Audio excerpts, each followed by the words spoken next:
A Lucky Star. Written by Barbara Cartland. Narrated by Anthony Wren.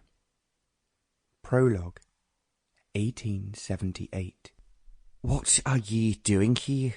Ye're not welcome in this house. Alister MacGregor peered through the front door of his croft at the finely dressed young man who stood on the threshold before him. From inside the croft, Lord Hayworth, heir to a vast fortune in the south of England, could hear terrible moans from a woman racked with pain.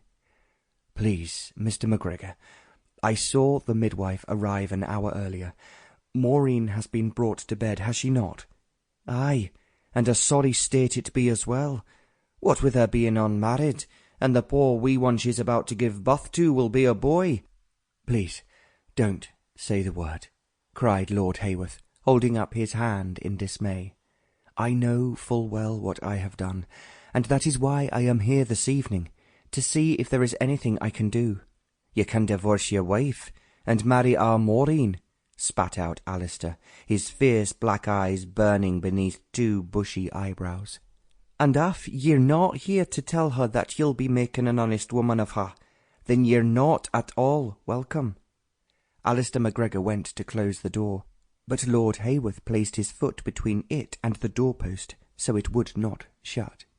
"Please, please, I beg you, believe me, I care deeply for Maureen, but a divorce is completely out of the question. My father would disinherit me, and then we would all be considerably worse off." "How can that be?" sneered Alister, trying to force the door closed. "I have brought this," he offered, shaking the bag of coins under the angry man's nose. The older man stared menacingly at Lord Hayworth for a full minute before sighing and opening the door to let him in. "Very well, but if my daughter says she does not want to see ye, then you shall kindly leave. But first I shall have that." Alister snatched the pouch as it dangled from Lord Hayworth's elegantly begloved hand, and stuffed it inside his jacket before the lord could change his mind. Lord Hayworth was not a fool. He knew just how desperately the poor MacGregor family was after that year's disastrous harvest, and that the money he had just given to them was more than enough to make sure that they all had food in their bellies through the long winter months. Lord Hayworth stepped inside the croft. It was small but homely. There was just one main room with a range and fire burning brightly. On the range a huge pan of water was simmering.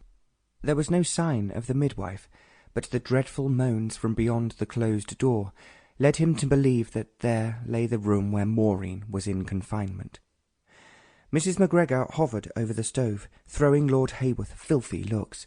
She firmly laid the blame for her daughter's plight at his door. Her blood-curdling howl made everyone start. "I must go to her." Mrs. MacGregor wiped her hands on her apron and hurried towards the closed door.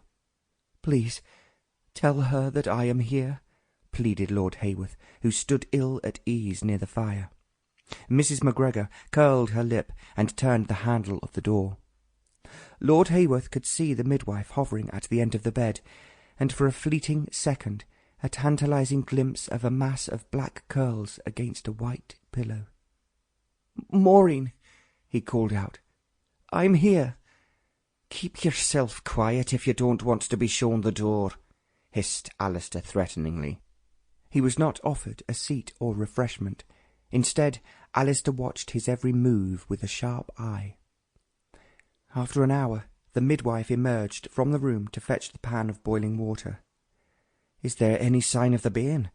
Alister asked her. "Nay, none. There are complications." "Are you telling me my daughter might die?" The midwife was firm but unemotional. "It will be well if ye prepare yourself for the worst," she said, picking up the pan from the stove. "But Maureen is a strong lass. She may yet come through it. Now, will ye open this door for me?" Alister opened the door, cast a fearful look into the room, and closed it behind her. Whirling around, he strode over to Lord Hayworth. "If anything does happen to my daughter, all the... Sample complete. Ready to continue?